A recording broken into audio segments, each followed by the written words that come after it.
Kasi kanina ang putik-putik pa.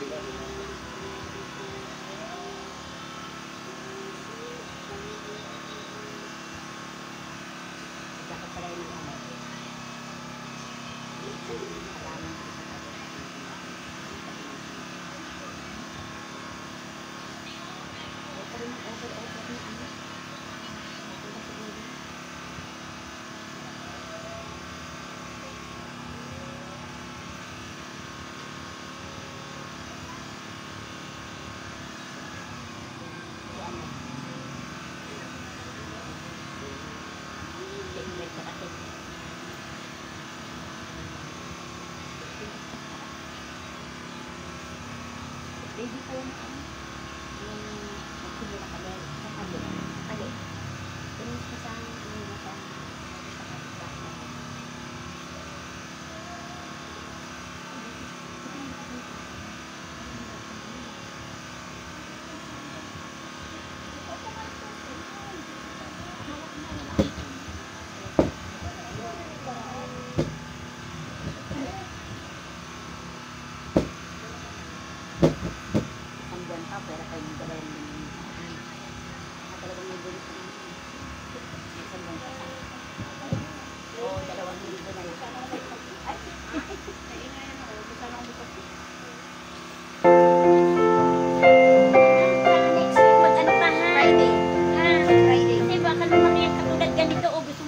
dala ka dito. Tsaka dumadami daw yan. Sabi ni Sister Lisa, gusto mo dumadagdagan pa.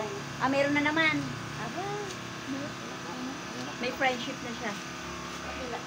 Wala ba siya nagkakaganyan? Kain ka kasi nakain ng islaw. Kung daw ka nakain ng islaw nga.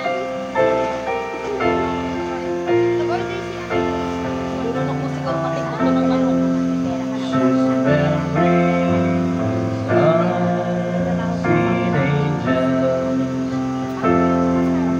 From somewhere to us,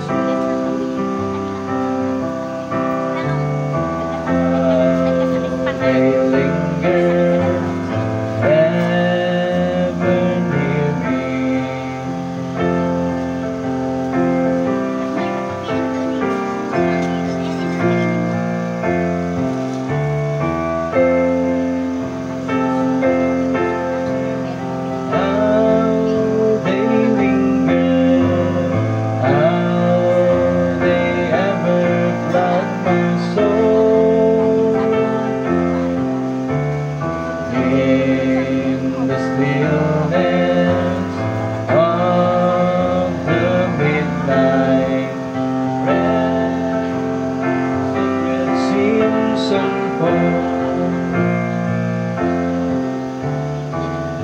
Precious Mother, loving Mother, right across the lonely years,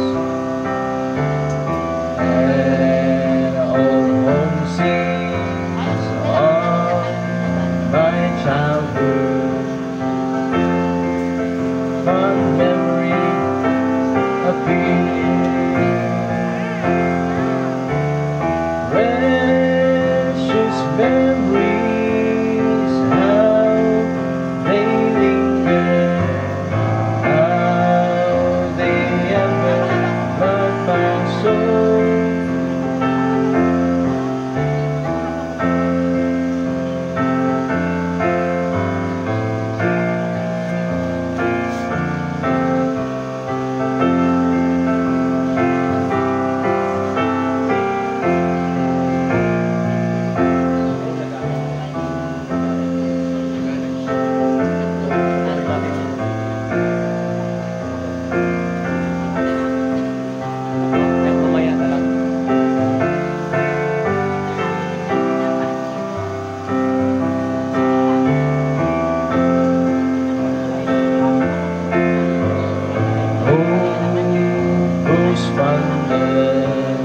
Precious mother, my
Amen.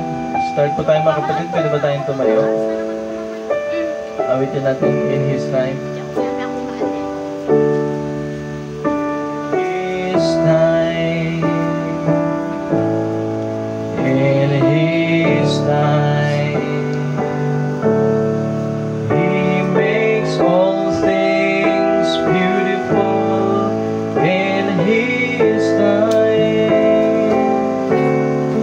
Lord, please show me every day as you're teaching me your way, that you do just what you say in your time. In your time. In your time. You make all things beautiful in your time. Lord, my life to you I bring. May each song I have to sing be to you a lovely thing in your time. In His time. In His time. He makes all things beautiful in His time. Lord, please show me every day as you're teaching me your way, that you do just what you say in your time. You do just what you say in your time. Amen. Tayo po yung manalangin. Nilayin ko po si Brother Joel na ilid tayo sa opening prayer.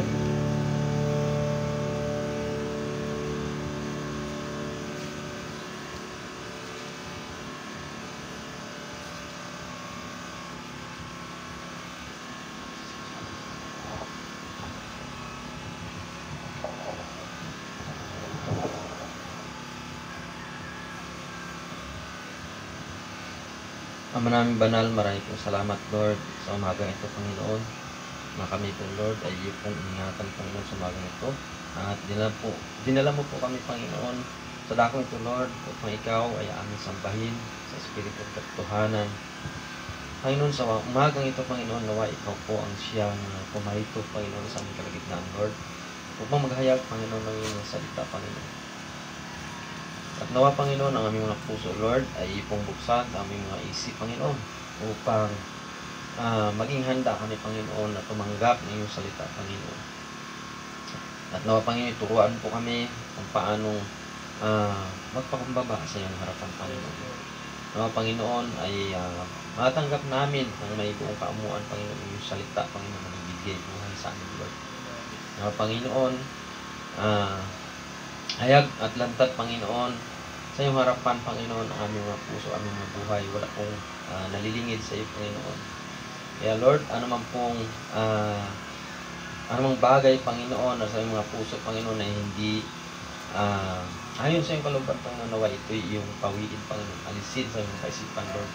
Anumang mga bagay, Panginoon, na hindi ayon sa iyong kalooban, Lord. At nawa'y gawin mo po kami, Panginoon, na isang sarap at dapat sa iyong harapan, Panginoon. Ano po ang mga pagkukulang, Lord, ay iyo pong ipagpatawad sa amin, Panginoon.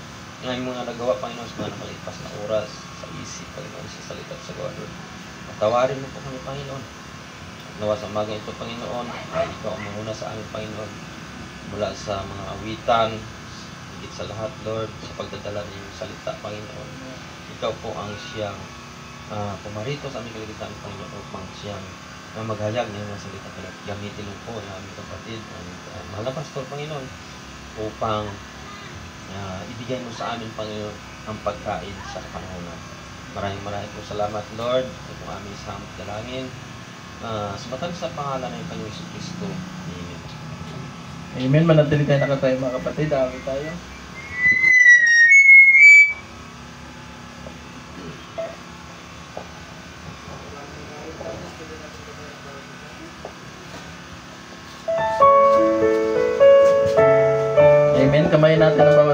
inawit natin. Sing the wondrous love of Jesus, sing His mercy and His grace.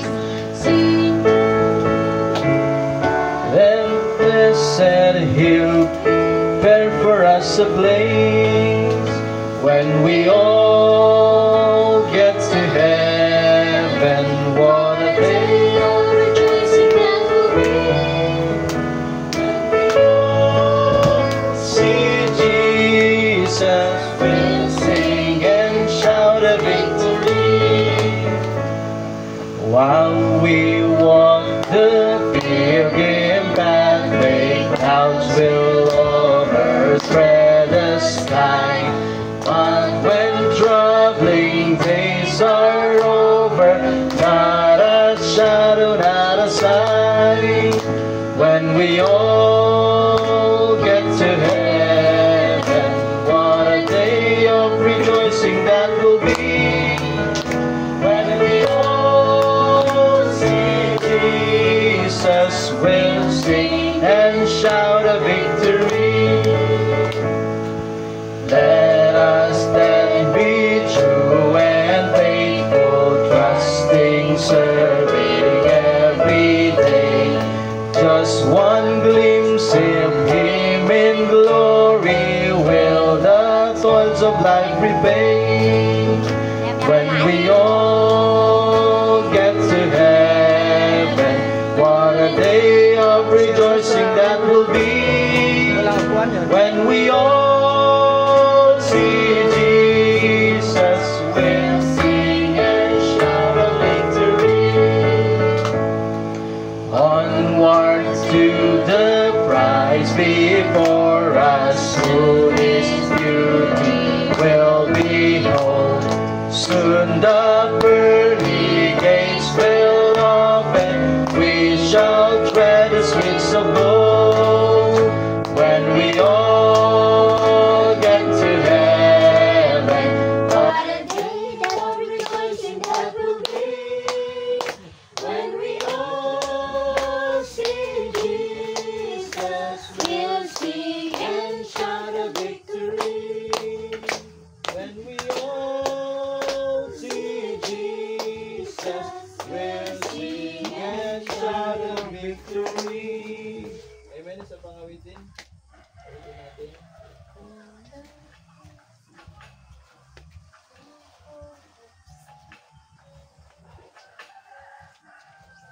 Where could I go?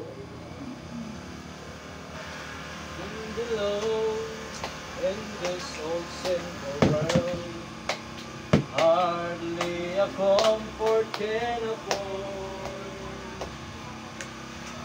Striving alone to face temptation sore. Where could I go? Where could I go but to the Lord? Where could I go? Where could I go? Seeking a refuge for my soul.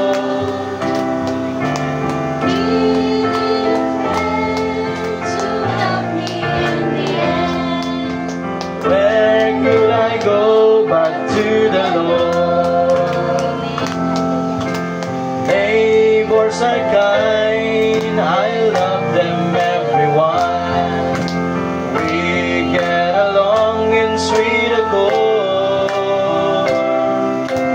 But when my soul needs manna from above, where could I go but to the Lord? Where could I go? Oh, where could I go?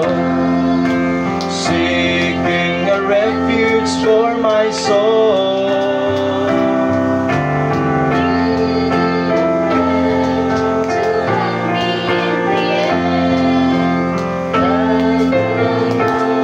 To the Lord.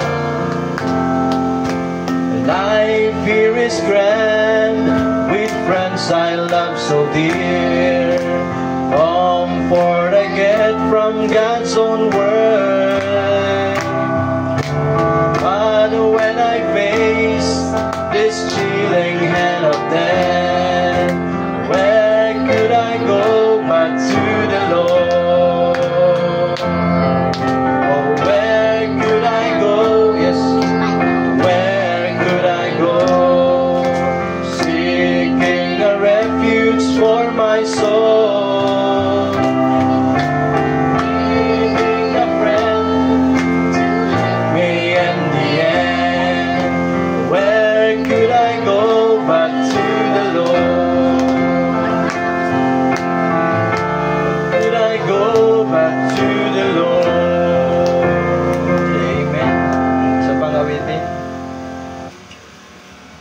shelter in the time of storm. Amen. The Lord's our rock, in Him we hide, a shelter in the time of storm. Secure whatever I'll be tied, a shelter in the time of storm. Oh, Jesus is the rock on a weary land. Amen. Weary land, weary land. Jesus is the rock in a weary land, a shelter in the time of storm. A shade by day, defense by night, a shelter in the time of storm. No fears alarm, no foes affright, a shelter in the time of storm. Oh, Jesus is the rock in a weary land, a weary land, a weary land.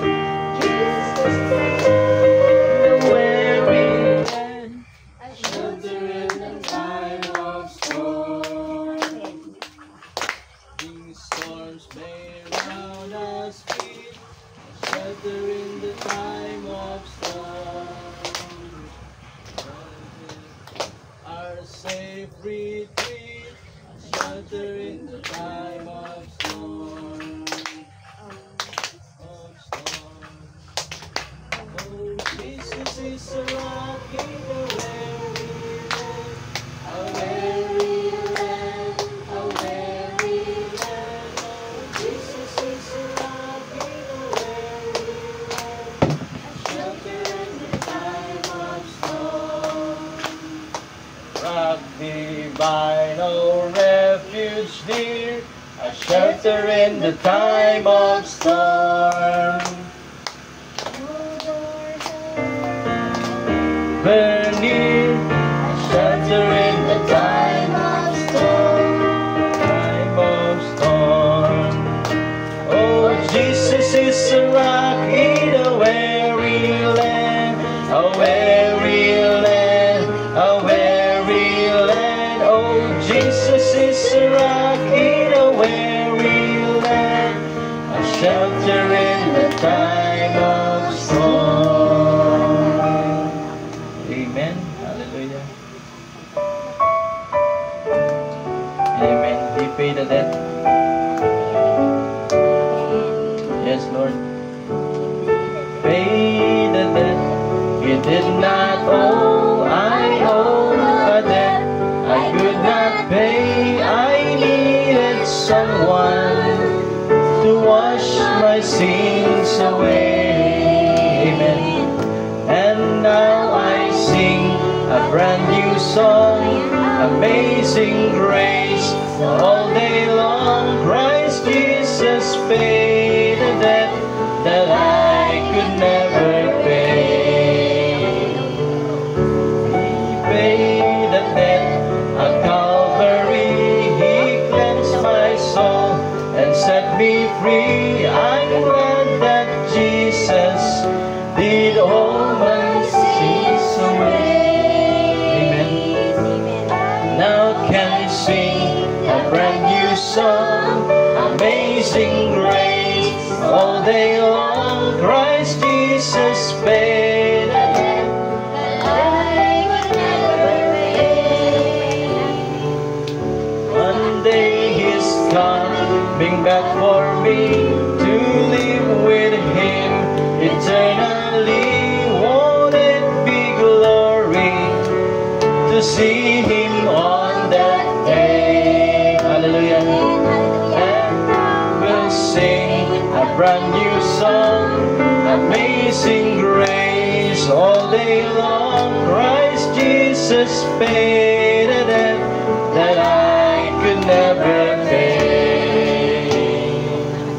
He paid a debt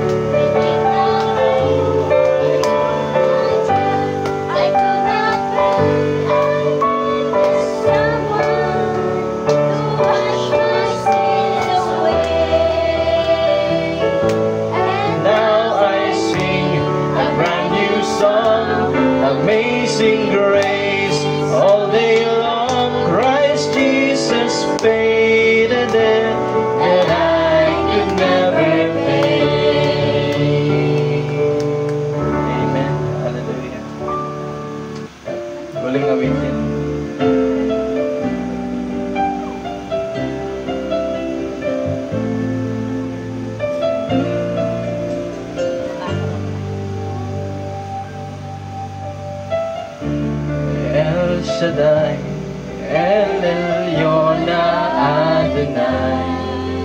6 to 8, you're still the same by the power of the name. El Shaddai, El Shaddai, Elkamkana Adonai. We will praise and lift you high, El Shaddai. Through your love and through the Ram, you saved the son of Abraham. Through the power of your hand, turn the sea into dry land. Her knees, you were the God who really sees, and by your might you set your children free. El Shaddai, El Shaddai, El Elyon Adonai. To age you're still the same by the power of the name. El Shaddai, El Shaddai, Elkamkana Adonai. We will praise and lift you high, El Shaddai. Ba't yan nagloloko yun?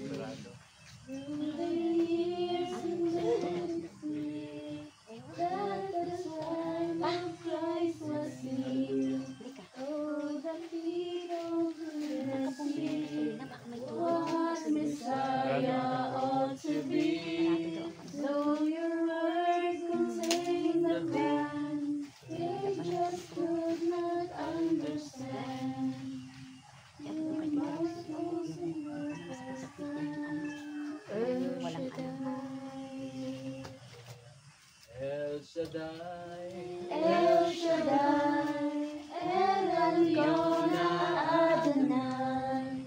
Age to age, you're still the same by the power of your name. El Shaddai, El Shaddai, Elkamkana Adonai. We will praise and lift you high, El Shaddai. El Shaddai, El Shaddai, El Elyon Adonai. Age to age, you're still the same by the power of your name. El Shaddai, El Shaddai, Elkamkana Adonai. We will praise and lift you high, El Shaddai. Amen. Hallelujah. Hallelujah. Panginoon, maraming salamat sa umagang ito. Salamat sa iyong presensya, Panginoon. Patuloy po, Panginoon, kami dumadalangin sa iyo, nakahabagan mo kami. Dami mga pagkakamali, patuloy na pagkasala sa iyo, Panginoon. Tunay nga na meron kami utang na hindi namin mabayaran, Panginoon. But you pay the debt, Panginoon. Amen. And you erase all our sins, Panginoon. Maraming salamat po, Panginoon. At patuloy, dalangin namin, ikaw po ang sumama sa aming gawain. Ikaw po ang patuloy, Panginoon, na mahayag sa gawain na ito, Panginoon. Ang mga salita ay maging kalakasan, Panginoon, ng bawat isa, Panginoon. Maraming salamat, Panginoong Isus. Puring ka sa walang hanggan. Kaya mo dalangin sa matamis sa pangalan ng Kristo. Amen. Amen. Makaupo tayo, mga kapatid. Hallelujah. May konting technical problem. At bago po tayo dumako sa ating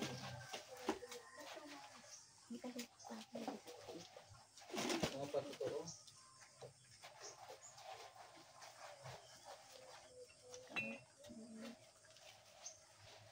awit na tayo ng isang awitin natin Dr. English tayo.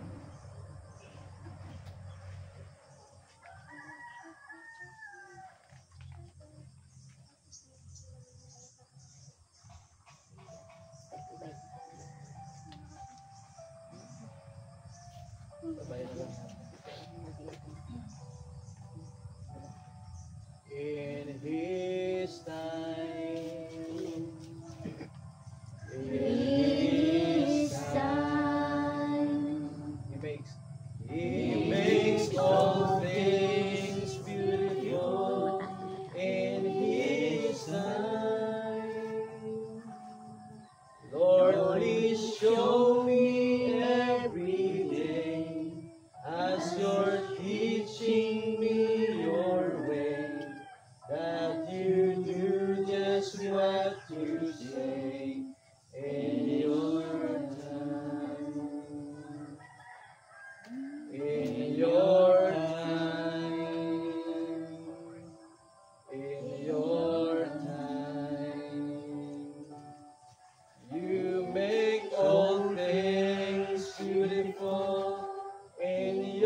gusto magpasalamat sa ating Panginoon,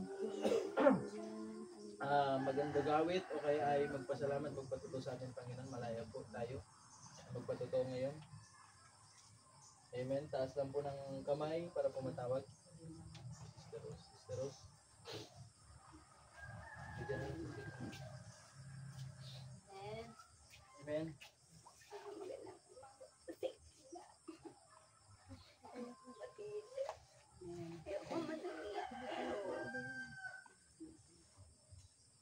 Masaya ako dahil yung nararamdaman ko ngayon ay maganda. Amen. Hindi na masakit yung kaliwat kanan kong balakang. Kasi 4 months na pala o 5 months ako. Hirap na hirap sa akin balakang yung pinag-anuhan ko. Lagi ako nananalangin sa Panginoon. Hindi naman ako dinirinig ni Lord. Tapos hanggang sa wala na akong mailuwa. Sabi ko, Lord, wala na akong mailuwa. Wala na akong magagawa.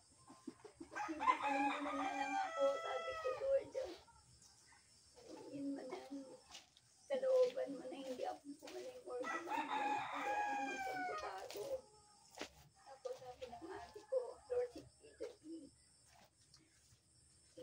iyak mo yan sa Panginoon. Tapos sabi ko sa ate ko, wala na akong maiiyak. Ano pang iiyak ko?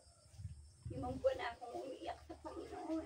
Sabi ko, kaya ako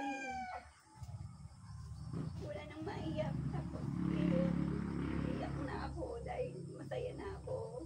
Sabi ko, Lord, salamat. At ito iiyak ng pasasalamat na dati ng isang araw, yung kaliwa ko, yung kanan ko, hindi na sumasakit. Itong huli, nagsaka ko yung sobrang sakit ng kaliwa ko. Wala na, 3 araw na siyang masakit.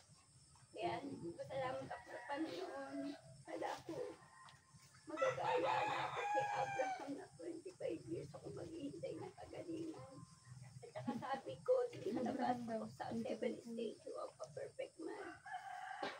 Unang-una doon yung faith mo. Sabi ko, yung yata ako. Kasi napalataya ako sa'yo. Tapos yung pangalawa, yung pagalingan. Sabi ko, ano ba sa pagalingan na to?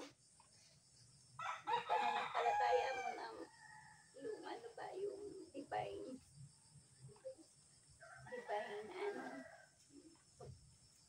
pagaling, yung pagalingan, divine healing.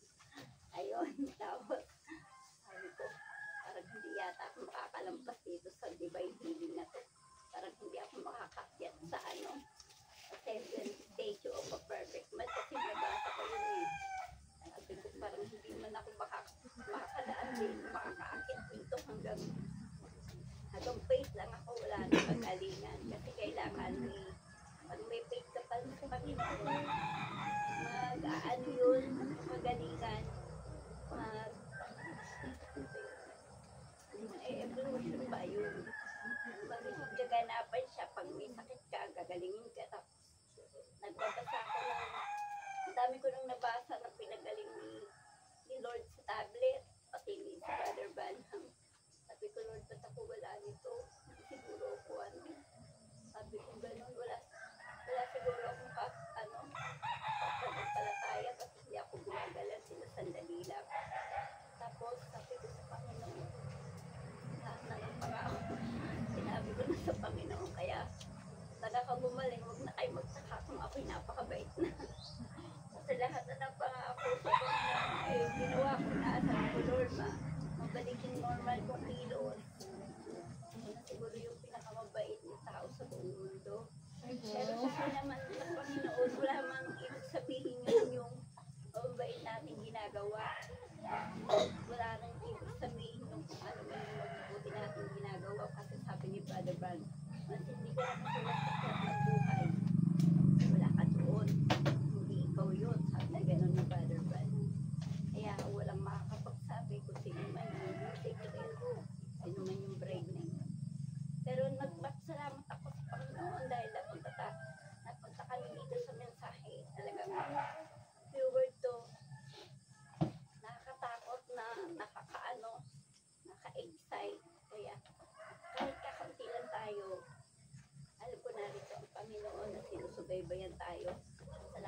ating pastor. And very supportive. Kaya, salamat din sa mga kapatid na nagbibigay ng tulong. Maraming salamat kasi masaya ako dahil wala akong nararamdamang masakit sa kawan ko. Parang bagong silang na ako. Yes. Salamat at Panginoon, pinabalik ko sa kanya ang kapagian. Salamat. Salamat bagong silang. Amen. Amen. Palakpakan natin ang Panginoon. Napakabuti ng Diyos sa buhay ng ating kapatid. Meron pa po bang gustong magpaturo? Sister Sinaila.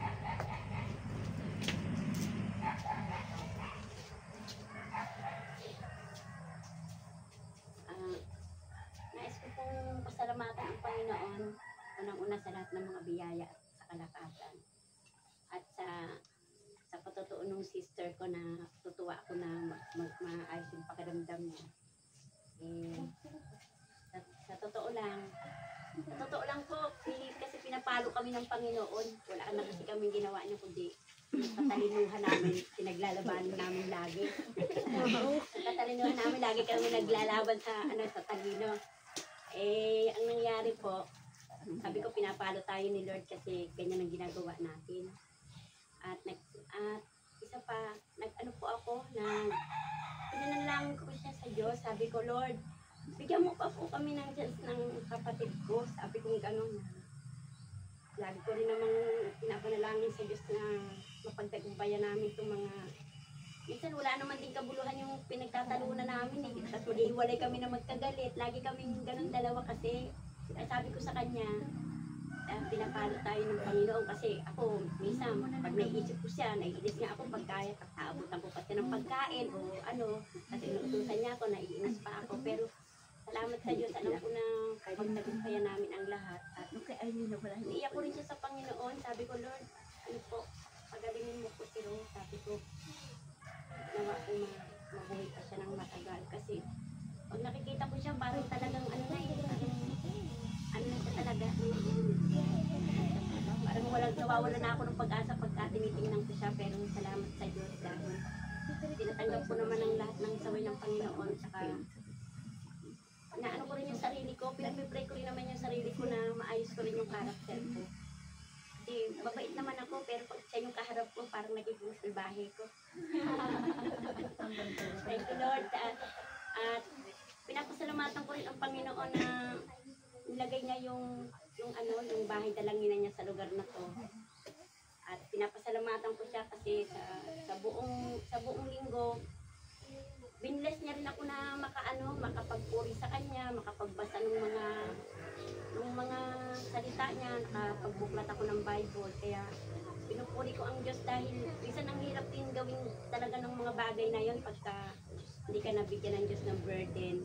Pero napakalaking bagay na ano talaga yung makapagbasa ng salita ng Diyos. Hindi ko rin kasi yung lagi nagagawa pero awa ng Diyos pag nagagawa ko yun, nagpapasalamat ako sa Kanya. Itong nakaraang linggo, nakapanalangin ako sa Panginoon.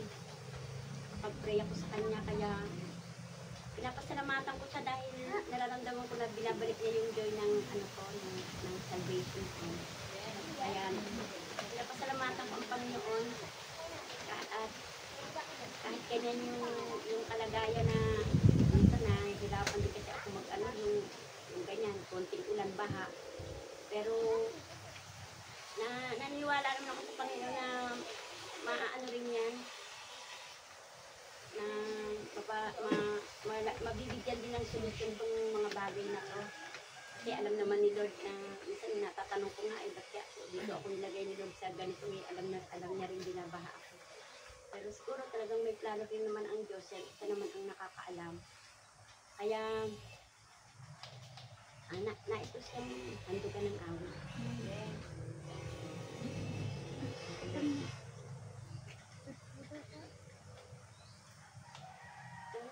There is no problem to be. God cannot solve you. There is no mountain to climb. He cannot move you. There is no storm to die. He cannot calm you.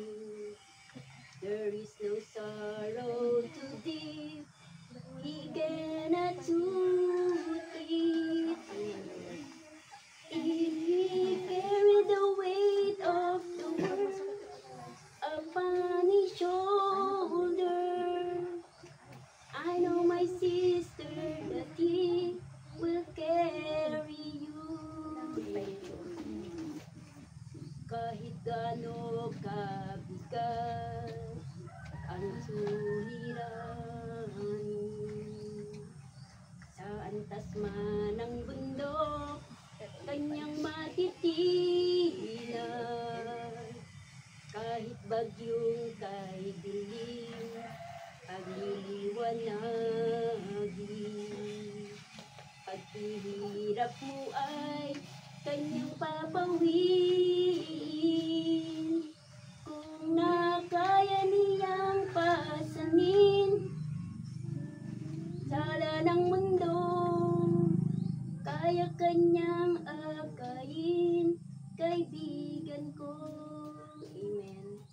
Kung ang sala ng tao sa krus, kanyang tinubos, sa buhay mo'y lagi nang kasama ang Diyos. Purihin ang Lord. Amen.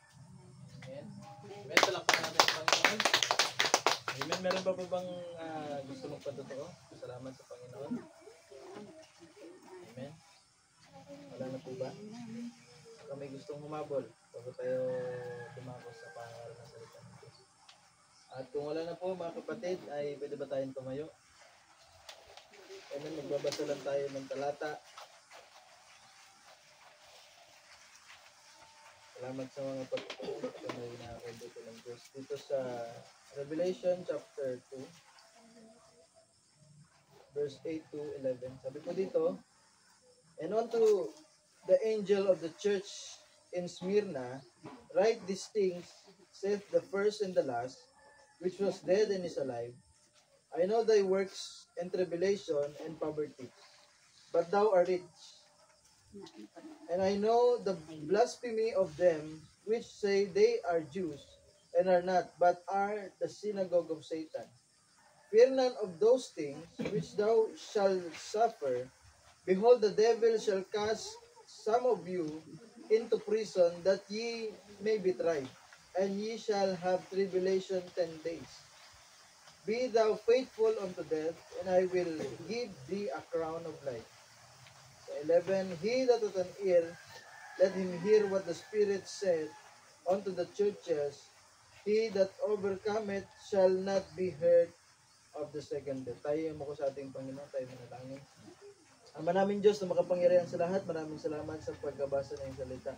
Patuloy po, ikaw ang magpala ng mga salita mo, ito'y maging kalakasan ng bawat isa, Panginoon. At po, nilangat namin ang pangailangan ng bawat isa, Panginoon. Ikaw po nakakalam, Panginoon. Physical man ito, Panginoon, spiritual, Panginoon, material pangailangan. Ilangat namin siyang kamay, Panginoon. At pagpuin mo nawa mga pangailangan na ito, Panginoon. At Lord, tulungan mo ang bawat isa na magkaroon ng expectation ngayong umaga upang mapagpala ang bawat isa, Panginoon. Maraming salamat, Panginoon Isus. Kaya ang didalangin sa matang sa Panginoon sa Kristo. May makabot tayo mga kapatid. Habang wala pa yun.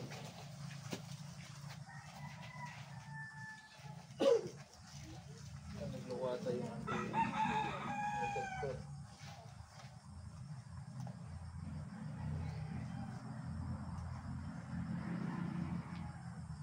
Tutuloy lang po natin yung ating tinalakay ng nakaraan.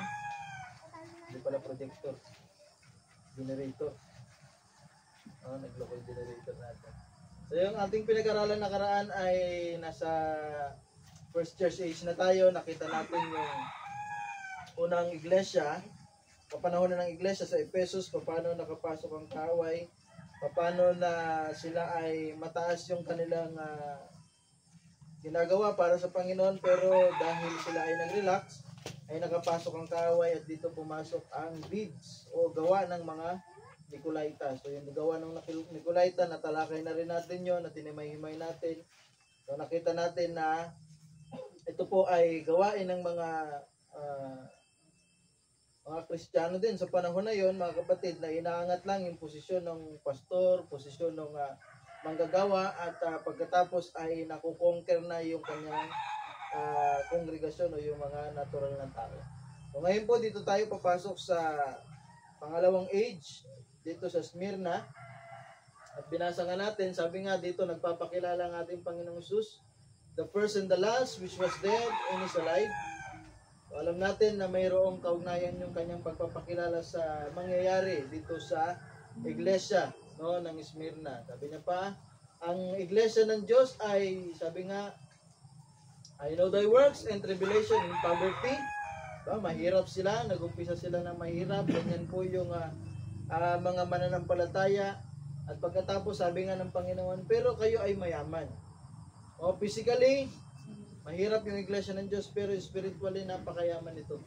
Praise God, no?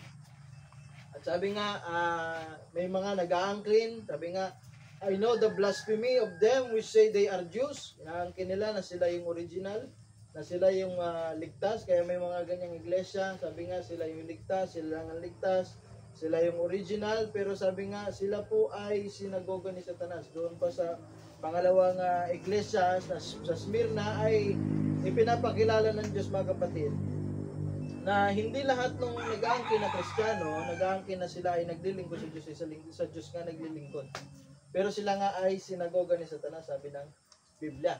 Ay sabi niya pa dito, huwag kayong matakot, no? Marami sa inyo ang magdurusa.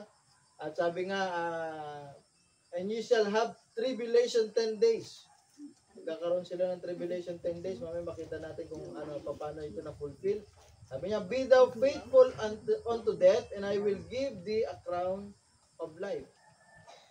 At sabi nga, kung sino man na magtagumpay ay hindi masasaktan ng ikalawang kamatayan. So ang isang Kristiyano po, mga kapatid, ay 2 beses ipinapanganak, natural na kapanganakan, at spiritual na kapanganakan, at pagkatapos ay 1 beses lang mamamatay, yung physical. Yung second death na tinutukoy dito ay yung kamatayan ng spiritual o yung kaluluwa. So nakita natin yung original church, nag-umpisa yan 33 AD. Ang founder niyan walang iba kundi ang ating Panginoong Hesus. At ang pundasyon niyan ay kapahayagan. Praise God. At pagkatapos ang leader niyan ay ang Holy Spirit.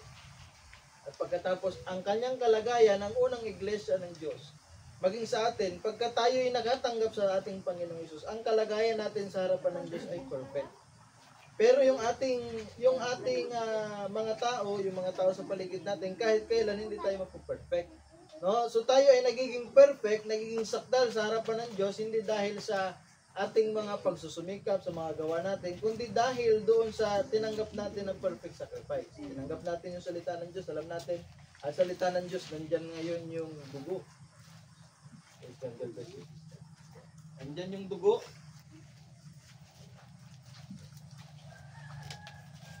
At nasa dugo yung perfect sacrifice, no? Pagkatapos sila po ay nagbabautismo sa pangalan ng Panginoong Hesus. So ang original na iglesia ng Diyos ay ang bautismo ay sa pangalan ng Panginoong Hesus. Kaya kung may mga hindi sa atin na bautismo sa pangalan ng Panginoong Hesus, kailangan tayo magpabautismo. Bakit? Kasi yung ating kasalanan ay hindi pa napapatawad.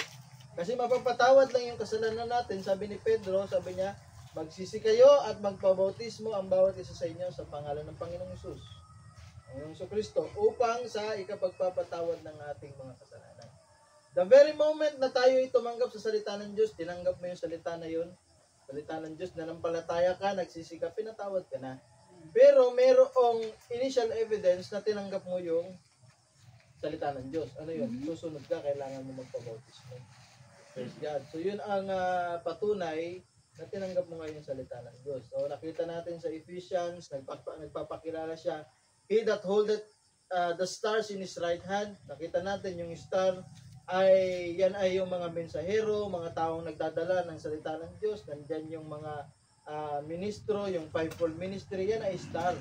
Sabi nga, nasa kanang kamay niya yan. Ibig sabihin, yung buong pwersa na nasa likod ng isang manggagawa, kung ito'y manggagawa ng Diyos, ay Diyos. Diyos ang susuporta. Diyos ang, kaya nga sabi nga ng Biblia, mag-ingat tayo sa pagtrato sa mga tao. Bakit? Dahil baka makapagpatuloy tayo ng anghel. So yung tinutukoy doon, sabi ng mensahero, ay yung anghel na makalupa. Makapagpatuloy tayo ng mga ministro. Kaya nga ang mga bansa sa bansang Israel, yung mga nakapalibot sa kanila, minsan napapahamak sila kasi mali yung trato nila sa Israel.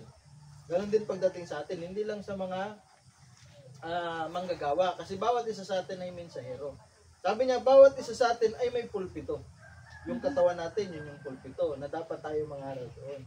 No? Kaya kung paano natin itrato yung bawat isa, dapat ay importante din yun na makita natin, no? Hindi lang yung mga ministro.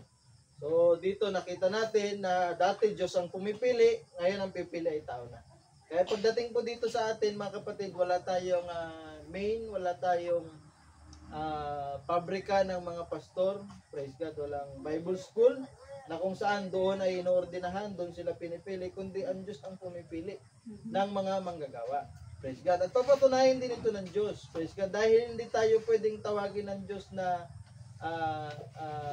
pastor kung wala tayong tupa.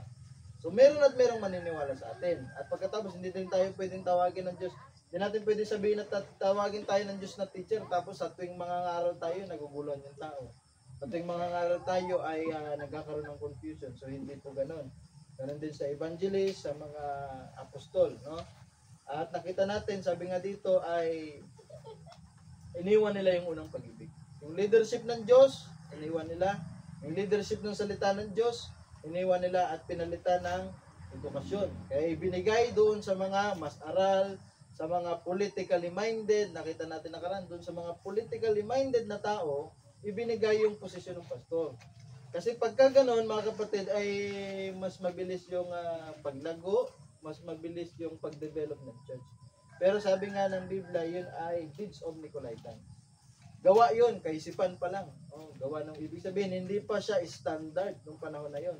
So may mga taong tumanggap sa ganong kaisipan, pag-aralin natin yung pastor, turuan nating manamit, turuan nating yung tamang pagsasalita, which is okay lang din naman. Diba? Pero kung yun ang magiging basihan natin na sila ay tinawag ng Diyos, na sila ay lingkod ng Diyos, magiging doktrina na yon, magiging pamantayan natin yon. Kapag ka ikaw ay mayroon kang gift, sabi nga ng Biblia, gift and calling are without repentance. Mayroon kang gift ng pagpapastol, pero dahil hindi ka aral, hindi ka marunong manamit, hindi ka marunong yung tamang ethics, mga kapatid, na maganda rin naman, ay nagiging hindi na yun na programa ng Diyos, kasi ang pipili na ay tao. So nakita natin yung deeds of Nicolaitans, galing sa salitang Nikaw, to conquer, and Lao, the laity. Sinasakop na. Kaya marami ang naniwala sa panahon na yan. Sa panahon na yan, ang mensahero ay si Pablo.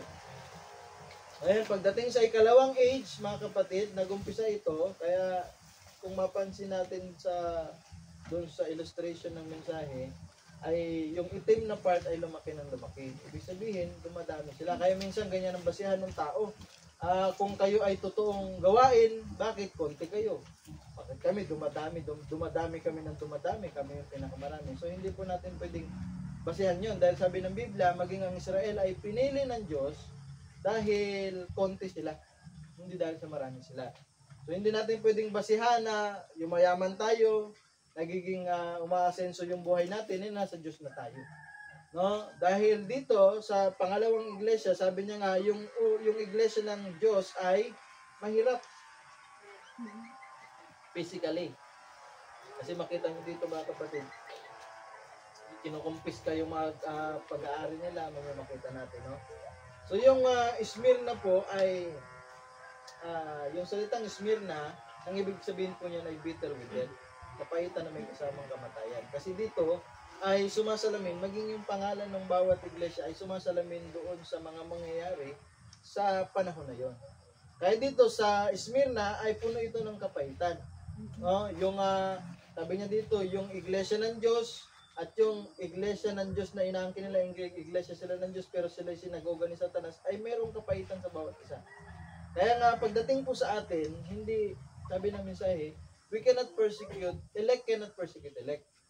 Naturally, yung dalawang binhi na yan, yung binhi ng Diyos at binhi ng Diablo, ay talagang magkaawayan. Kasi doon pa lang sa Genesis, sabi niya, pag-aalitin ko ang binhi mo, binhi ng serpente at binhi ng babae.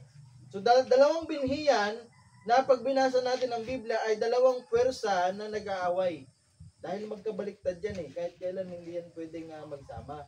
Although yan ay intertwined, ibig sabihin, nakapulupot sila sa isa't isa. Magkasama sila pero hindi sila pwedeng magkasundo. Praise God. Kaya dito ay sumasalamin din yung kapaitan ng dalawang grupo sa bawat isa. At pagkatapos kung paano itong grupo ni, sabi nga sinagoga ni Satanas ay hinaangkin niya na sila ay sa Diyos at sila din ay galit na galit at gustong-gustong puksain yung mga nasa Diyos. Praise God, nang walang dahilan. Praise God. Ay sumasalamin din itong Smyrna sa magaganap dito sa mga mananampalataya. Kasi dito sa panahon na ito ay puno yung pagpatay. Papatayin sila, Praise God, dahil sila ay Kristiyano. O, mapalad tayo kasi hindi tayo napunta dito sa panahon na to. Kasi dito sa panahon na to, mga kapatid, talagang binigay nila yung buhay nila para sa ating Panginoon.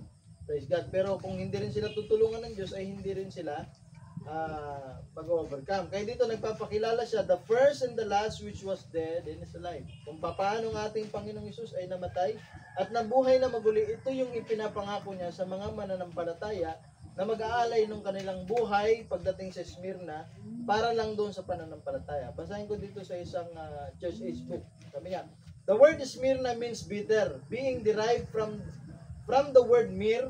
Myrrh was used in embalming the dead. Thus, we have twofold significance found in the name of this age. It was a bitter age filled with death. The two vines within the framework of the church, so dalawang vines yan lagi mga kapatid. Walang neutral. Walang Kristiyanong neutral. Dalawa lang yan mga kapatid. Pagdating sa sangka-Kristyanuhan, dalawang grupo lang yan. Is either sa Diyos o hindi sa Diyos. Pero walang nag-aangkin, lahat yan ay nag-aangkin na sila sa Diyos. Wala naman sigurong tao na mag-aangkin na sa demonyo siya. Diba? Walang ganun. Kaya lahat ng mga Kristiyano na ito, dalawang grupo na to, ay inaangkin nila na sila ay sa Diyos. Sabi nga, we're drifting further apart with an increase. So nagkakaroon na ng increased bitterness toward the true vine on the part of the false. So ito pala nga itong false vine, ito yung galit na galit dito sa true vine. Bakit? Kasi dahil doon sa kanilang katotohanan ng dala-dala. Praise God. Kaya nga sa panahon ng bansang Israel din, maging sa panahon ng Genesis, laging pinupuksa ng kaaway yung sa Diyos. Ngayon dahil hindi niya matalo yung Espiritu ng Diyos, ang kanyang pupuksain yung katawan, yung vessel. Yung mga tao, katulad ni Cain. Praise God. Pinatay niya mismo si Abel. Sabi nga, the church is the persecuted church. The one that wears the martyr's crown and the church of tribulation. So ito pala nga, Smyrna ay church ng tribulation dahil dito ay talagang matindi yung pagpatay. Kung makapakita nga natin yung mga picture, hindi lang imagine yung mga lahat ng nangyayari doon sa lugar nila ay sinisisi sa Kristiyano. Sila yung salot sa panahon na yun, di ba? Bakit? Dahil sila yung Kristiyano lang. Katulad yung bansang Israel, di ba? Nung panahon ng Holocaust. Pagka kay Israelita, automatic, isasama ka doon sa isang lugar na kung saan ay yung mga Israelita ay pinapahirapan, inaalipin, di ba? Bakit? Dahil sila Israelita lang. Ganon din pagdating sa atin. Minsan yung pagiging Kristiyano natin, dahil tayo Kristiyano, minsan nga wala ka pang ang ginagawa eh. Dahil Kristiyano ka, ikaw yung pagkakatuwaan. Ikaw yung, sabi nga, pagtitripan. Bakit? Kasi Kristiyano ka eh. Diba? Dahil sa pagiging Kristiyano mo, lalo na pagka ipinakita mo yung iyong faith, nanindigan ka sa tama. Minsan kahit na ikaw yung tama, dahil hindi sila nasanay doon sa tama, nasanay sila sa mali, nape-persecute sila o nauusig sila ng buhay mo. Katulad ni Kristo, nung dumating si Kristo, tila baga yung buhay ni Kristo, yung pangangaral niya, yung umuusig doon sa mga nagigilty kasi sila eh. Diba? Kaya anong ginawa nila? Although sila ay magkakaiba, Pariseo, Eskriba, Saduceo, nagsama-sama sila dahil may isa silang purpose. Puksain nyo, nag-iisa na yon si Kristo, di ba? Kaya maraming mga churches ngayon, mga kapatid, ngayon makita natin minsan may pagkakaiba pa sila, pero darating ang panahon, magkakaisa yan para tanggihan yung salita ng Diyos sa panahon natin. No, yun lang yung magiging common ground nila. Tanggihan lang yung mensahe ng panahon natin. And God's promise to the elect church, and it was to give it a crown of life. No? The church age of Smyrna, the name of the church was Samaria, Smyrna. Rather, that means bitter myrrh. It's associated with death because they were dying. Praise God. A persecuted church. God called them persecuted. God looked upon their persecutions and gave grace to bear it. So makita natin, hindi inalis ng Diyos yung persecution. Binigay niya sila ng biyaya para matagalan, para mapagtagumpayan yung mga persecution. Ganon din sa buhay natin. Pagka nagpipray tayo, sabi nga ng mensahe, hindi dapat natin ipag-pray na mawala yung problema natin. Kundi ipag-pray natin, nabigyan tayo ng biyaya ng Diyos na yung problema natin, yung pagtagumpayan natin. Dahil yung mga problema natin, trials and suffering natin, ay yan ang makakatulong sa atin para tayo ay mamold. Yung karakter natin, yung pag-uugali natin, di ba? Yung ating kaisipan para mamold ng Diyos. Bakit? Kasi sabi niya ay, you cannot reign with Him without suffering. So hindi niya tayo makakasamang maghari, praise God, kung hindi tayo mamold. Praise God. Kaya paano naman tayo mamold? Kailangan natin ng suffering. Ba, kasi minsan mga kapatid, ang nangyayari sa atin, kaya ang hirap minsan, kasi nasa kaisipan natin, ayaw natin mag-suffer. Tulad minsan, pagka anak natin, papaluin natin, ayaw din naman natin paluin eh. Diba? Pero alam natin, dahil sa pagpalo natin, pagdisiplina natin sa kanila, ay magdulot ito ng magandang bagay pag lumaki na sila. Siyempre, yung process, ayaw talaga natin, walang natutuwa sa proseso pag minumol tayo ng Diyos. Wala na kaya nga yung isang ginto ay dinadalisa yan sa apoy. Kaya doon tayo minsan, no? Kaya sa tuwing mayroon tayong pagsubok, di ba, anong lagay natin sa puso natin? Ay, siguro may gustong ayusin ang Diyos sa akin. May gustong ituro ang Diyos sa akin, di ba?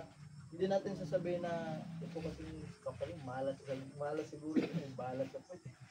Di ba? Hindi ganon. Kundi lagi nating sinasabi, ang lahat ng nangyayari sa paligid natin, dapat ang nasa kaisipan natin, may gustong ayusin ng Diyos sa atin. Hindi sa katabi natin. Kasi kung sa katabi natin yung nasa isip natin, ikaw pala yung gustong ayusin ng Diyos, di tatagal yung suffering natin. Tatagal yung pag-mold ng Diyos sa atin. Bakit? Hindi mo kasi ma-recognize na ikaw yung minomold. No? Kaya kailangan makita natin na gano'n. Praise God. Ano pa natin? Sabi niya, He looked upon its tribulation and gave them victory over death. Look upon their poverty and give them riches in Him. The church of Smyrna passed through the fiery furnace of tribulations, but was a sweet smelling savor unto Him. Ba? Praise God. Kaya nga kung ikukumpara natin mga kapatid yung panahon natin, sabi nga sa panahon natin, ito yung golden age natin. Praise God. Sa panahon na ito siguro mga kapatid, kaya nga sa panahon na yan, yung Kristiyano, kilala nila eh. Alam nila yung pananamit ng Kristiyano, alam nila yung ayos ng Kristiyano, hindi ka pa nagsasalita, alam nila Kristiyano ka. Kaya huhulihin ka, di ba? Pagkatapos doon sa mga arena, ilalagay doon, yung iba sinusunog, yung iba pinapakain sa leon, yung iba ay yung buhok nila ay nilalagyan ng alkitran tapos sinusunog. Di ba? Praise God. Pero sabi nga, ano daw ang sabi ng Diyos? Ito ay mabangong samyo sa Kanya. Diba? Praise God. Hindi dahil sa gusto niya mag-suffer sila, kundi hindi rin naman nila mapapagtagumpayan kasi kung hindi sila tutulungan ng Diyos. Kaya binigyan sila ng ox anointing. Anointing yun na kung saan ay kaya nilang ma-overcome yung sobrang hirap na yun. Praise God. Kaya sa atin, ang binigay, hindi ox anointing. Diba? Ang binigay sa atin ay eagle anointing. Makita natin yung, sabi nga, nandun tayo sa himpapawid at nakikita natin yung nangyayari sa lupa. Nakikita natin yung mga nangyayari sa nakaraan, sa kasalukuyan, at sa hinaharap. No? So, kaya nga, kung alam natin yung mangyayari sa hinaharap, makakapaghanda tayo. Praise God. Kaya sabi niya pa dito, that's the remnant now, not the old Smyrna church, just the remnant I'm speaking of. No? So, dito, sabi niya nga ay, sabi niya, I know thy works and tribulation. Now the Lord God Almighty says, I know. There He is walking in the midst of His people. There He is the chief shepherd of the flock. But does He hold back the persecutions? Does He stem the tribulation? No, He does not. He simply says, I know your tribulation. I am not at all unmindful of your suffering. Alam niyo mga kapatid, minsan, di ba? Pagka bago tayo sa Panginoon, kasi yung experience ko dati mga kapatid, pag bago ka sa Panginoon, konting pray mo, bigay ka agad eh. Diba? Natutuwa tayo eh. Praise God. Pero habang tumatagal tayo, may mga sufferings tayo, may mga tribulations tayo. Minsan kahit pray ka ng pray, parang hindi nawawala eh. Diba? Parang iisipin natin eh, parang hindi na nakikinig ang Diyos sa atin. Iisipin natin siguro may kasalanan tayo. Baka hindi tayo pray. Diba? Pero sabi niya dito, I am not all unmindful of your suffering. So tandaan natin mga kapatid, anumang dinadaanan ng isang mananampalataya, minsan ang tagal ng sagot ng Diyos, minsan taon, minsan buwan, minsan linggo, bago natin maintindihan. Minsan nga sinagot na nga eh. Diba? Yung prayer natin pala, sinagot na, hindi natin alam bakit. Kasi iba yung ina-expect nating sagot ng Diyos. Kaya pagka nakalipas na ilang buwan, ay siguro yung na-answered prayer na pala. Diba? Pero sabi nga ng Diyos, hindi siya, no, alam niya lahat yun mga kapatid. At hindi siya nagpapabaya. Pero sabi niya, may purpose lahat ng bagay. Kaya nga kami hanggang ngayon nagpe-pray nga kami ng transfer ng Sister Elma, diba? Pero yung mga pinag-pray namin nung una, yung sa trabaho, karoon ng bus na maayos, bailan, binigay nga sa akin Pero yung isa na yan, hindi pa nabibigay. Diba? Hindi ko rin alam kung bakit hindi binibigay ng Panginoon, diba? Siguro hindi namin kaya, hindi pa talaga panahon, diba? Praise God. Pero we are praying, diba? Ilang taon na. Praise God. Pero kung iisipin mo lagi yun, di ba? Baka hindi ka nakarapat-dapat, anong mangyayari sa atin? Manghihina lang tayo. Di ba? Kaya lagi lang natin nilalagay sa puso natin, may purpose ang Diyos. Mas dakila ang plano ng Diyos kaysa sa ating plano. Minsan may mga bagay tayo na parang, Panginoon, parang mas maganda ganito Pero hindi yun yung plano ng Diyos Kasi alam niya sa dulo mapapahamak tayo. Kaya ang ginagawa ng Diyos, hindi niya ibinibigay yun. But at the same time, minsan kung hindi ka niya mapagkatiwalaan sa maliit na bagay, hindi niya ibibigay yung malaking bagay. Minsan, kaya nga yung reward lagi yan nasa dulo, mga kapatid, no? Minsan, tinuturuan lang tayo ng Diyos na magkaroon ng mahabang patience, diba? Tinuturuan niya tayo para umabot tayo sa stage of the perfect man. Sabi niya nga dito, what a stumbling block this to so many people like Israel. They wonder if God really loves them. Katulad ng bansang Israel, nagtatanong din sila, how can God be just and loving if He stands by and watches His people suffer? Ito yung sa, diba, imagine. Sabi nga ng Diyos, mahal niya ang bansang Israel. Pero, nung ang bansang Israel ay nasa Holocaust, bakit nila baga walang ginawa ang Diyos? Bakit tanda natin mga kapatid, ang Diyos ay matuwid ng Diyos. Lahat yun ay bunga ng kanilang pagsuway. Sinabi naman ng Diyos yun na kung sila ay susuway, mapapahamak sila. No, praise God. Kaya nga sabi nga ng Diyos, titipunin muli sila sa pamagitan ng espada. Kaya nung nagkaroon ng World War, natipon yung bansang Israel. Praise God. Kaya yung mga matitigas yung ulo, inanin nila yung itinanim nila. Praise God. Kaya nga, hindi sila pwedeng pagpalain ng Diyos sa ibang lupa. Ganon din sa atin.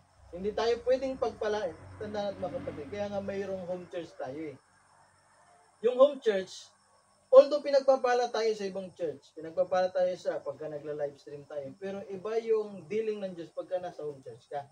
Iba yun, praise God. Kaya nga may mga sa bansang Israel, ang bansang Israel, mga kapatid, hanggat wala sila doon sa lupang pangako, hindi sila idil ng Diyos ng buo. Kaya pagdating nung World War, ano nangyari, kahit saan sila mapunta, talagang napakapangit ng sitwasyon. Bakit? Para mapilitan silang bumalik sa lupang pangako. Ganon din pagdating sa atin, mga kapatid. Kaya yung lupang pangako natin ay yung mensahe ng panahon natin. Hindi tayo ididil ng Diyos. Kaya nga mayroon tayong God's provided way of worship. Diba? Mayroong lugar lang na kung saan sasamba tayo sa Diyos. Kaya yun yung purong salita ng Diyos. Doon mo lang mamimit yung tamang pagsamba sa Diyos. Sa purong salita ng Diyos. Kahit na nasa ang iglesia ka, kung wala yung mensahe ng panahon mo, you cannot worship God. Hindi rin siya malulugod dahil kailangan lang imit ka rin niya sa dugo, sa ilalim ng dugo. Ano yung dugo? Yun din yung salita ng Diyos sa panahon natin. Praise God. Kaya nga mayroong lugar lang na kung saan ay doon tayo imimit ng Diyos. Kaya dito ang bansang Israel, nagtatanong din siya. Mahal ba siya ng Diyos? Bakit? Kasi ang daming suffering. Praise God na nangyari sa Israel. That is what they ask in Malachi 1, chapter 1, 1-3. The burden of the Lord to Israel by Malachi, I have loved you, saith the Lord. But yet we say, wherein hast thou loved us? Sabi nga ng bansang Israel, paano mo kaming minahal? Diba? Praise God. Was not Esau Jacob's brother, said the Lord? Yet I loved Jacob and I hated Esau, and laid his mountains and his heritage waste for the dragons of the wilderness. You see, they could not figure out God's love. So yung pag-ibig ng Diyos, sabi nga namin hindi ito parental love. Hindi ito kagaya ng pag-ibig ng magulang. Kasi tayong magulang, pag mahal natin yung anak natin, ayaw natin mahirapan yung anak natin. Kaya kahit na yung anak natin nag-aaral, di ba? Katulad sa amin, nag-aaral kami noon. Dahil mahal kami ng nanay namin, ayaw niyang maranasan namin yung hirap na naranasan niya. Kaya hindi niya kami tinuruan ng gawaing bahay. Kaya nung lumaki na, medyo nahirapan kami. Ako, parang high school na ata ako natuto maglaba talaga ng pang maayos na labay. Diba? Pero pagka makita natin, yun ay parental love. Ayaw ni nanay na magtrabaho kami habang nag-aaral. Kasi siya noon, ganun eh. Nagtatrabaho siya, nag-aaral. Kaya late na nga siya nakatapos eh. Praise God. Oh. Pero makita natin, hindi ganun ang pag-ibig ng Diyos sa atin. Magkaiba yun. Yung mga anak natin, kahit kami sa ayaw natin madapa, ayaw natin masugatan. Pero doon sa mga bagay na yun, natututo yung mga anak natin. Diba? Praise God. Pero dito sabi niya, they thought that love mean no suffering. Ang pag-ibig ng Diyos, pag mahal ka ng Diyos, mga kapatid, hindi ibig sabihin, hindi ka na magsasuffer.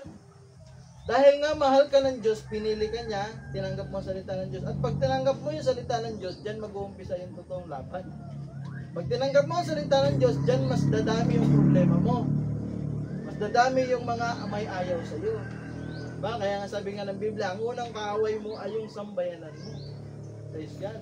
Bakit? Dahil magkaiba kayo ng paniniwala. They thought that love meant a baby with a parental care.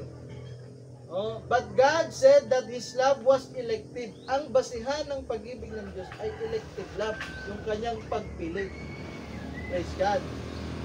The proof of His love is election, that no matter what happened, His love was proven truly by the fact they were chosen unto salvation. So yan po yung patunay ng pag-ibig ng Diyos. Ayusin natin.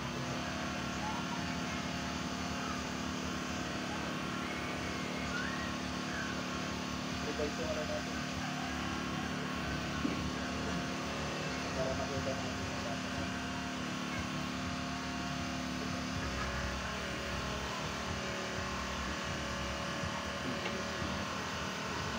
Amen.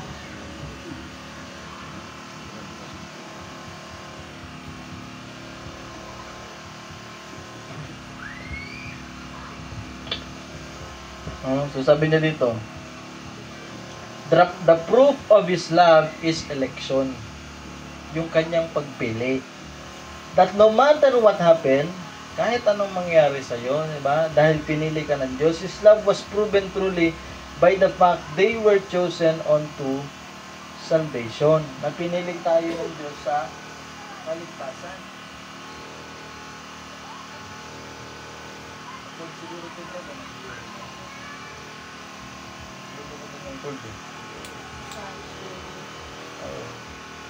Hindi na hindi pa pa.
Ganun talaga.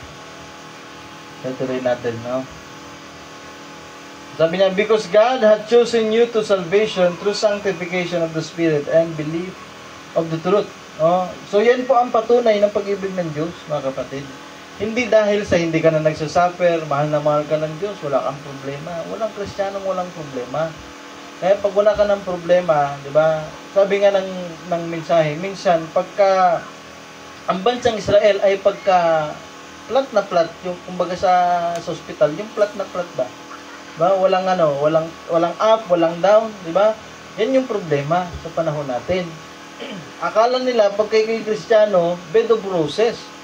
Hindi po ganon. Dahil ang buhay ng Kristiyano, minsan nasa taas ka, minsan nasa baba ka. Diba? Praise God. At the more na ikay lumalapit sa Diyos, the more na mas marami, katulad ni Job. Diba? Pinagmamayabang ng Diyos si Job. Kaya nang si Job ay pagmayabang ng Diyos, ang daming problemang dumating sa kanya. Praise God, no? Kaya makita natin, ano pa natin? Sabi niya, He may commit you to death as He did Paul. He may commit you to suffering as He did Job. That is His prerogative. He is sovereign. But it is all with a purpose. If He did not have a purpose, then He would be the author of frustration and not of peace. His purpose is that after we have suffered, ano daw purpose niya? After we have suffered a while, we would be made perfect, be established, strengthened, and settled. So yan po yung purpose ng Diyos, mga kapatid. Na tayo pa sandaling mag-suffer, pero sabi niya nga, ay may purpose yan para tayo maging sakal. Praise God, para tayo maging maayos ang ating pananampalataya sa ating ma-establish tayo, praise God, be established and strengthened and settled. So tandaan natin mga kapatid, yan yung purpose ng Diyos. Kaya lagi, pagka may suffering tayo, may trial tayo, minsan magkakasakit tayo, yan ang ilagay natin sa puso natin. Gusto ng Diyos na i-mold tayo. Kasi kung hindi ganyan yung kaisipan natin, mahihirapan tayo. Diba? Iisipin natin kung ano-ano mga negative na bagay. Sabi niya, as Job said, He put strength in us. You see, He Himself suffered. He learned obedience by the things that He suffered. So sabi nga, ang ating Panginoong Hesus, natuto siya na sumunod sa mga bagay na kanyang pinagdusahan. Sometimes, mga kapatid, sabi ko nga mga kapatid, may mga, di ba, may mga anak tayo, pag sinabi mo, anak, wag mong gagawin yan, hindi gagawin. Pero may mga anak tayo na, sa kunwari, anak, wag mong hawakan yung plantya, mapapasok ka, ha? May mga anak tayo mababait, di ba? Hindi hawakan. Pero may mga anak tayo na pilyo. Titestingin nga kung mainit. Kaya hinawakan nila, napaso sila, pero natuto sila. Di ba? Pero anak pa rin. Ganon din sa atin. Kaya minsan may mga Kristiyano na medyo matigas yung ulo, huwag din natin husgahan. Because they will learn their lesson, di ba? Pero sabi nga, mapapaso muna sila, di ba? Masasaktan muna sila. Tandaan natin ito mga kapatid. Pagka tayo pinili ng Diyos, tinawag ng Diyos, kahit anong mangyari, mamimit mo ang Diyos. Minsan, pagka namit mo na ang Diyos, tumigas yung ulo mo, bumalik ka sa dati, pero sa dulo, lahat ng pinagsumikapan mo, kasi nakakita ko ng gano'n eh, mayaman siya, ang laki ng kita niya, nagpapatutungan yung kapatid na yun, sabi niya ganyan. Pero nung huli na, alam niyo na nagsishare siya, may dala siyang magnifying. Kasi malabo na yung mata niya. I mean, yung isa ata hindi na makakita eh. Tapos yung ginagamit niya, magnifying glass dito, nagbabasa siya. Diba? Pero hindi siya ganun dati. Praise God. Pero dahil siya ay binhin ng Diyos, kahit na ganun, bago siya, sabi natin, bago siya nakuha ng Panginoon, ay nakabalik siya sa Diyos. Kaya ganun din mga kapatid.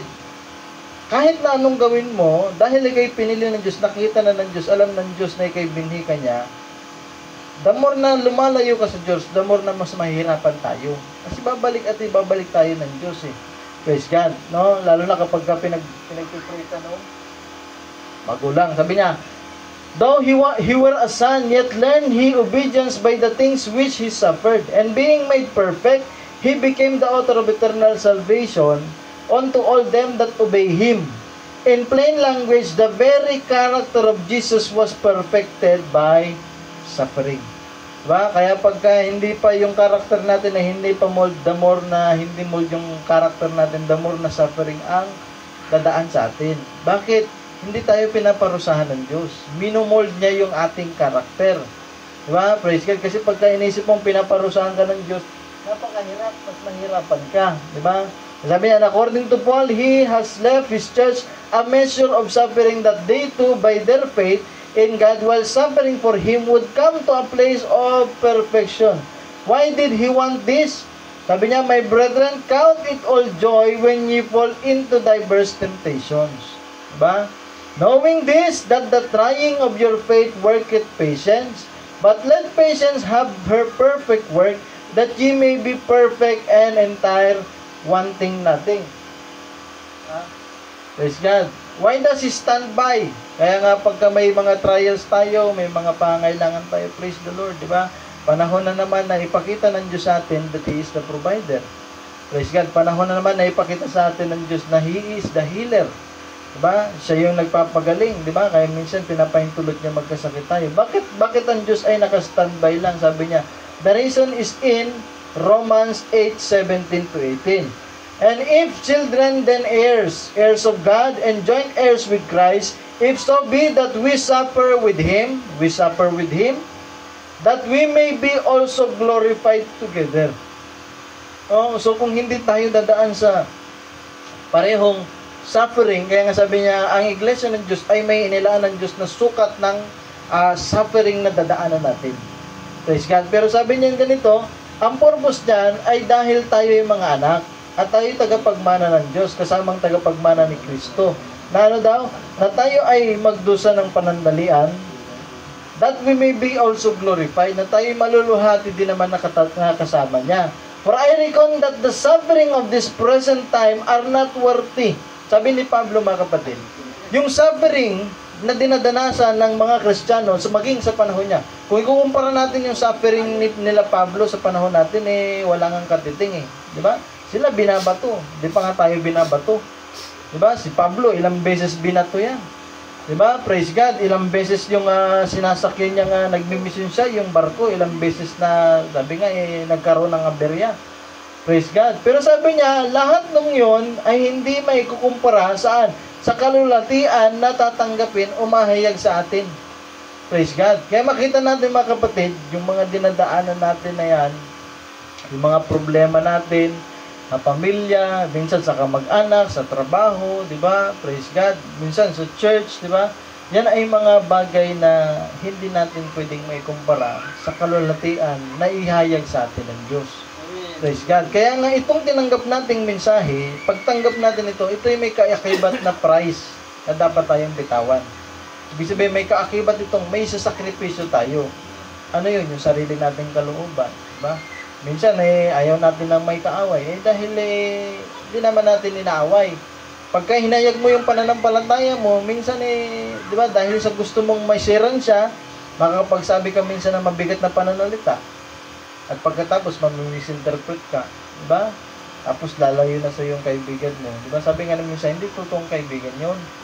Kasi may mga dry weather friends, may mga kung ano-anong friends na sinabi ni Brother Banan. Pero sabi niya, ang tunay na kaibigan ay dadalhin ka sa paanan ni Kristo.